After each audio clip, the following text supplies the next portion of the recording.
Bonjour, je vous propose de découvrir un blues très facile en si bémol 7, un blues qui est assez jazzy, qui est un blues écrit par Sonny Rollins, qui s'appelle Tenor Madness. Alors, Tenor Madness pour les ténors, pour les saxophonistes. Donc, comme c'est à l'adresse des cuivres, notamment des saxophonistes ténors, comme le nom l'indique, c'est un morceau qui est en si bémol 7, un blues très habituel, au même titre que Blue Monk, ou beaucoup d'autres blues qui sont dans cette tonalité. Pour la majeure partie, c'est si bémol 7 ou fa 7. Voilà. Donc, ce morceau est sur la grille blues. Je vais vous le jouer, le thème, je vais vous montrer la grille et après décortiquer le thème. Donc, dans un premier temps, la grille, le thème, c'est celui-là. 1, 2 et 1, 2, 3, 4.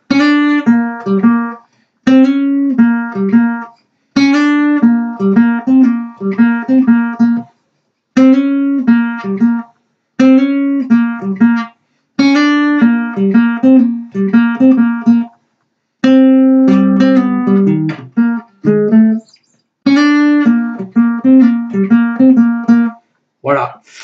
Donc vous avez entendu que le thème est joué sur une grille habituelle, c'est-à-dire une grille en si bémol 7. La voici. 1, 2, 3. Da, da, da, da, mi bémol 7, si bémol 7, da, da, da, da, da, cinquième mesure.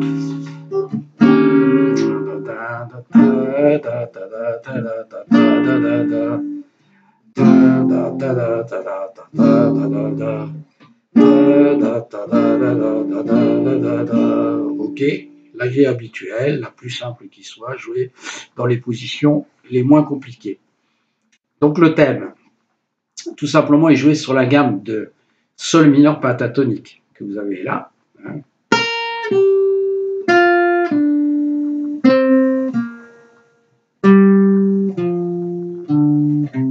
Et au-dessus, mais là, on ne va pas jouer là. En fait, on va jouer sol mineur pentatonique exclusivement sur les trois cordes là, trois cordes les plus aiguës. Et juste pour la fin du thème, c'est-à-dire pour la 9e et la 10e mesure, où là, on aura un jeu un peu plus qui sera autour de si mi bémol majeur. Voilà. Mais on va le voir avec une gamme plus. Voilà. Donc, tout simplement, en si bémol, c'est très simple. On va jouer Ré, Do, Ré, Ré, pardon, Ré, Si, Sol, Si. Alors, Ré, deuxième corde, troisième case. Troisième corde, troisième case. Quatrième corde, cinquième case. En fait, le thème est joué quasiment de la même manière, seule la première note change. Une fois, ce sera un Ré ici, sur la deuxième corde. Et ici, nous avons un Ré bémol. Lorsqu'il y a mi bémol, on joue un Ré bémol, la septième de mi bémol, comme première note. Mais à la fin du thème, toujours. Ré bémol, la deuxième mesure, troisième mesure. Et là, Do, Si, Sol, Si, Do, Si, Si.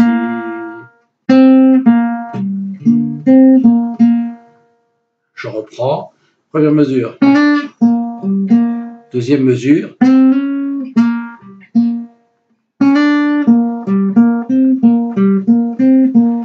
Voilà. Quand on arrive dans la cinquième mesure, mi bémol, même chose. Deux fois. Et même finale. D'accord? Je refais les 8 mesures. 1, 2, 3, 4.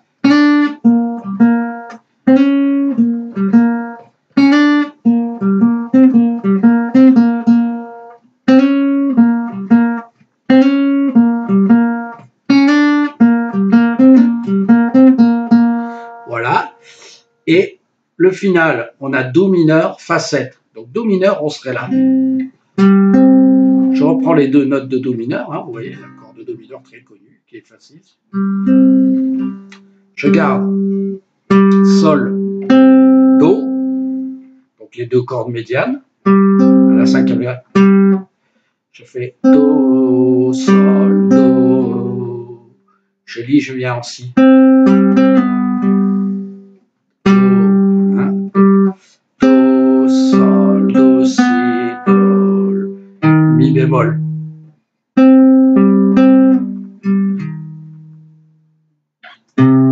Do de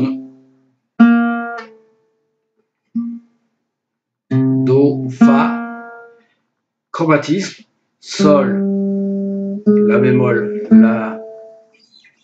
Je reprends Do, Sol, Do, Si, Sol, Mi bémol, Do, Fa, Sol, La bémol, La.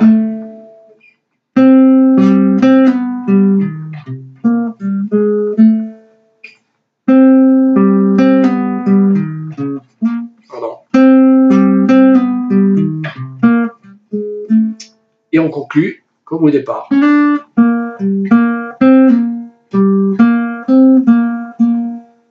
D'accord, je relis le tout. 1, 2, 3, 4.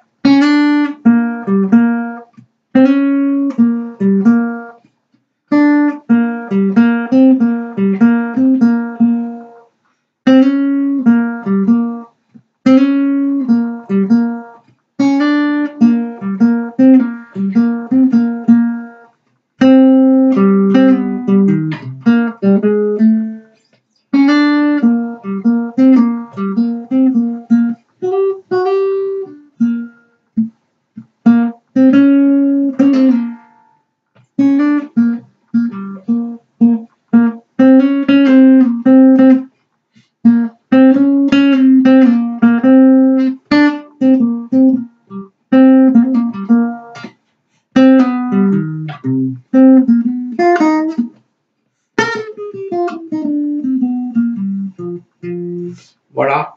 Donc, pour improviser, nous allons utiliser cette même gamme dès le départ, gamme pentatonique, avec, en jouant, vous vous rendez compte qu'en jouant un Ré, le Ré bémol et le Do, nous avons en fait la gamme blues.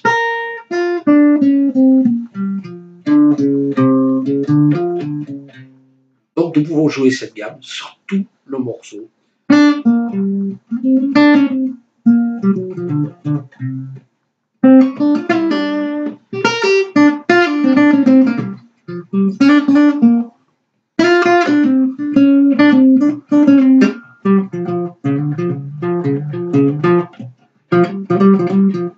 Voilà.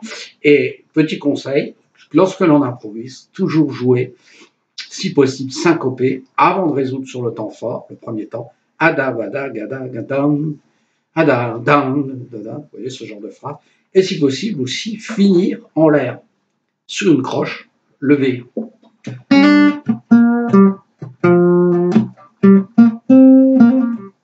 Deuxième petit conseil, s'exercer sur cette métrique en essayant surtout de jouer que très peu de notes.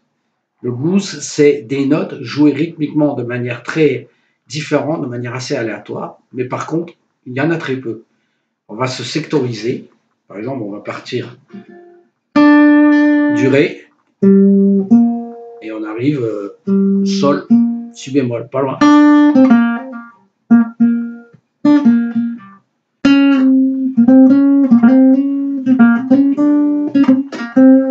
Vous voyez, et on va jouer beaucoup d'effets.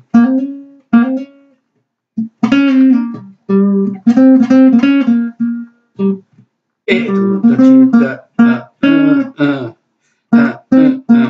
voyez, je suis en l'air. 1 et 2 et 1 et 1.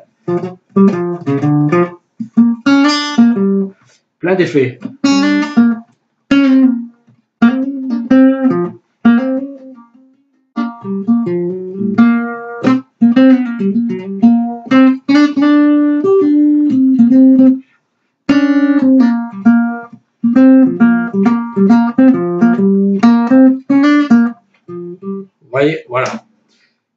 pour l'accompagnement, on va essayer de jouer, parce que le bassiste va jouer sur les temps forts.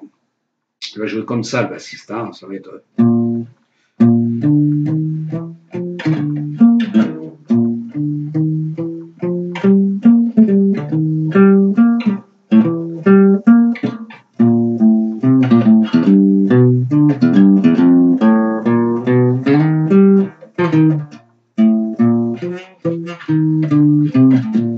Vous voyez, 1, 2, 3, 4. Donc vous essayez de passer entre ces valeurs. Lui, il va appuyer le 2, 1, 2, 3, 4, hein, contrairement à ce qu'on pense. Il faut toujours appuyer le 2 et le 4, jamais le 1 et le 3 hein, dans le jazz. 1, 2, 3, 1.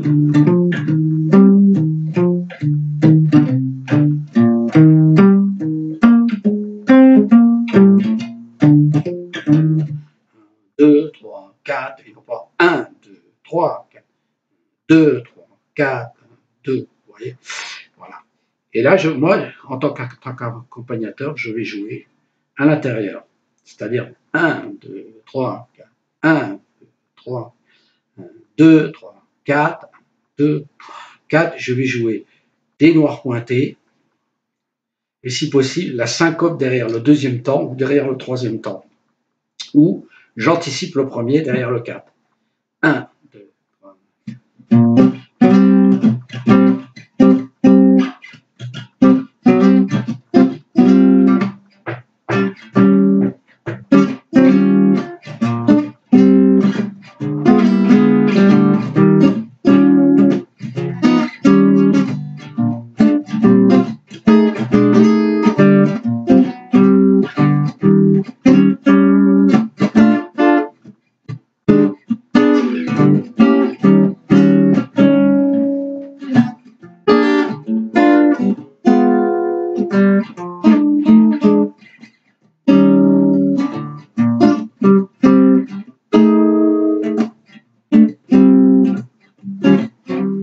Voilà, etc. Voilà, eh bien écoutez, bon courage sur ce thème qui est un morceau d'étude très intéressant, très sympa. On pourra éventuellement développer d'autres choses. Dans les chorus, on peut développer les chromatismes, hein, j'ai oublié de vous le dire. Ça sonne très jazz bop. Le chromatisme, c'est le jazz bop.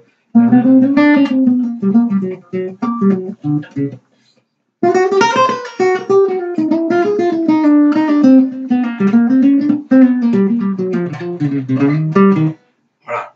Et les arpèges. Donc, on verra plus tard que l'on peut développer des arpèges et jouer modal, c'est-à-dire concevoir un mode sur chaque accord. Ça, c'est un autre chapitre. Merci bien. Bon courage.